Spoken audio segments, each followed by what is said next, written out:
morning guys, welcome to my vlog. And ngayon po tayo ay nag-exercise. Yan, 5:40 po ng umaga. So papawis lang po para mabuhay yung ating mga dugo. Dahil mamaya tayo ay magsasabit na ng ating mga footing bags. Warm up lang muna. So napakaganda po ng umaga. Ayan, may kaulapan konti. So guys, maraming salamat nga po pala sa mga sumusuporta sa akin, sa mga subscribers ko. So road to 20,000 subscribers na tayo. So maraming salamat po. Dahil nandyan kayo para suportahan ako. At yun po yung aking gasolina para gumawa pa ng mga content. So ayan no guys, so excited na ako na bumunga yung ating mga mushroom para makabenta na tayo, para may pambili tayo ng papatubig ng ating mga palay, kasi madalang lang umulan po dito sa La Union. So ayun guys, so kita-kits na lang tayo mamaya kapag magsasabit na tayo ng floating bags natin. So yan, mamaya na lang ulit guys. Okay, so ayan guys, nandito na tayo sa bahay. Ngayon guys, ay ipapakita ko sa inyo yung update ng ating mga floating bags. Ito po yung binaging natin sa last na video natin. So heto na po siya. So ayan na po sila. Ayan, malapit na pong mapuno. Mga 5% na lang. Ito na po yung una nating ginawa noon. Ayan, bale fully ramified na siya at ready to fruit na. So ito po yung aking mga fruiting bags. Ayan.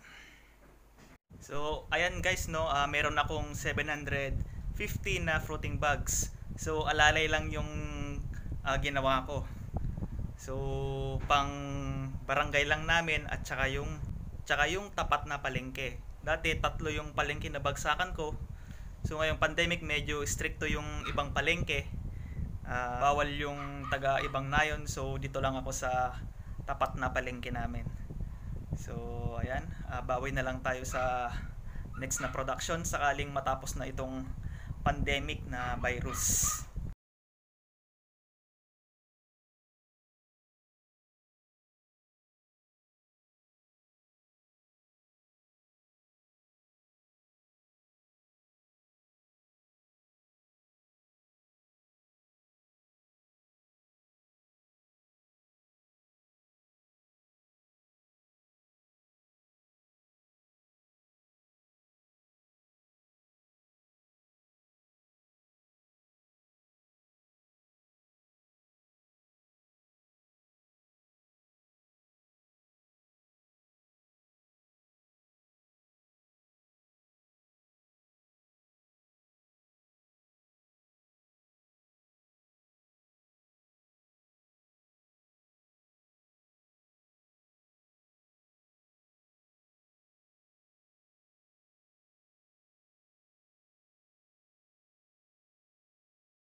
So ayan guys no, yan lang muna yung natapos nating masabit. Bali hindi ko pa po nasasabit lahat at nasa kwarto pa yung 200 pieces. So ayan guys, no, ang kagandahan lang ng pagmamashroom ay pang all season po siya, no. Pwede siya sa tag-ulan, tag-init, taglamig, ayan, taglagas. So ayan. Yan po ang mushroom, high value crop. Ayan, oyster mushroom. So ayan no guys, ang pagmamashroom po ay hindi basta-basta. So medyo mahirap po siya sa una at diyan po masusubok ang inyong pasensya. So kailangan mo pa ng passion at sipag at tiyaga.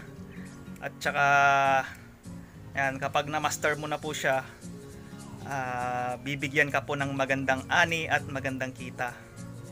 So sa ngayon no guys, medyo sakal lang tayo sa COVID-19, sa pandemic virus.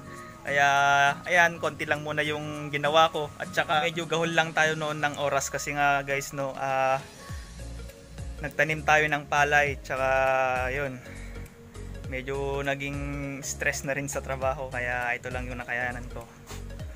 So ayan, sa mga ka-farmers ko dyan, don't put your eggs in one basket. Kailangan po ay mag-diversify po tayo. So ayan, meron tayong mushroom at saka meron din tayong palay. And abangan nyo po yung next na agribusiness na ayan, papasukin ko. Para hindi lang po isa yung source of income natin. Para kapag pumalpak po yung isa, meron po tayong pagkukunan na iba. So ayan no guys. Pero ang mushroom po ay malawak no. Pwede ka pong magbenta ng fruiting bags, spawn, fresh mushroom, at saka yung processed mushroom. Ganun po kaganda yung pagmamashroom. So ayan, ayaw ko pong bitawan itong pagmamashroom dahil subok ko na po to na mas malaki talaga yung kita dito kaysa sa mga ibang gulay. So ayan no guys, next time po ulit no, samahan nyo ako. So sa next video na natin siguro ay mamimitas na tayo ng bunga nito. Ayan. Tsaka guys, itong ginawa ko ngayon ay capsulated type. Ayan. So ayan guys no, mga kabukid, mga ka-farmers, mga kaamag, next time ulit.